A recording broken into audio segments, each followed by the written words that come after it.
পরীক্ষা দিছি, সেই অসুস্থ হয়ে গেছে, ওই দিনের পর থেকে আমি অসুস্থ নিয়ে পরীক্ষা দিচ্ছি। তো ওনারা এমনভাবে প্রশ্ন করছে, শুধু যারা আইনস্টাইন, যারা নিউটনের মতো বিজ্ঞানী স্টুডেন্ট তারাই শুধু পারবে। প্রশ্ন এমনভাবে করা হয়েছে, এটা কি স্ট্যান্ডার্ড বলে না? স্ট্যান্ডার্ড প্রশ্ন কাকে বলে?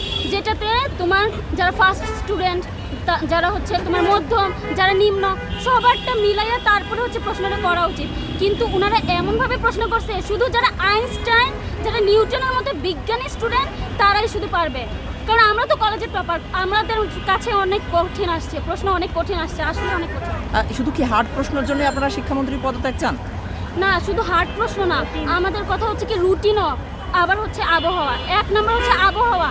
ওই দিন এত বৃষ্টি পড়ছে, অর্ধেক স্টুডেন্টে ভিজা ভিজা গেছে। শিক্ষামন্ত্রী কি বলছে যে নকল নাকি ভিজা গেছে, এর জন্য আমরা পদত্যাগ চাইতেছি। আসলে তো সেটা না। আমার হচ্ছে জ্বর নিয়ে আমি পরীক্ষা দিছি, সেই অসুস্থ হয়ে গেছে, ওই দিনের পর থেকে আমি অসুস্থ নিয়ে পরীক্ষা দিচ্ছি। তারপরে হচ্ছে 2 নম্বর হচ্ছে আজকে লজিক পরীক্ষা দিয়ে আসছি।